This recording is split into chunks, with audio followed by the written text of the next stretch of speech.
The city of Boston will pause to remember the marathon attack 1 year later. Fox's Jared Holbrook is live in Boston. Jared, I expect this year's marathon will be very different from marathons past.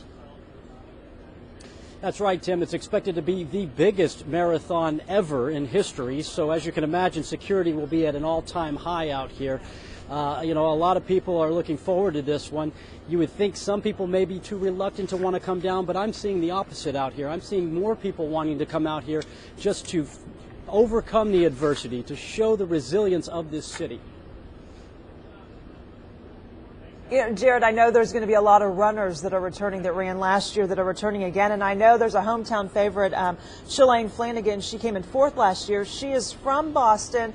And so during the race, there's a lot of people that are going to be cheering for her. They're hoping that she takes, that she wins the whole thing. That would definitely be very sweet for the whole hometown. That would be a special thing. It's always good to see a hometown kid win. I know last year there was a woman from Kenya who won. Right.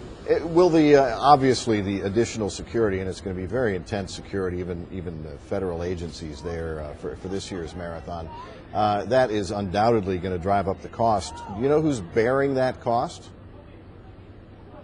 As far as cost estimates, I'm not aware as of yet. I do know that security will be at its highest ever.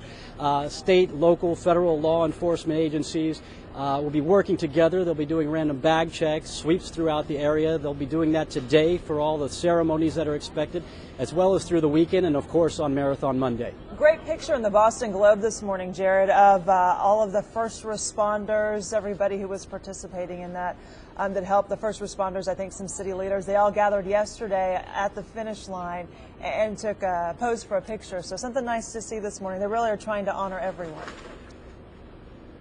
It is, and they'll be having some ceremonies today. There's been tributes throughout this week, actually, and the first responders, as you mentioned, they did their own little service yesterday, and it was touching just to see how many people from all different agencies, from all different parts of the country even, come together and work so hard just to help everyone in need, to help crack down on the suspects and capture them.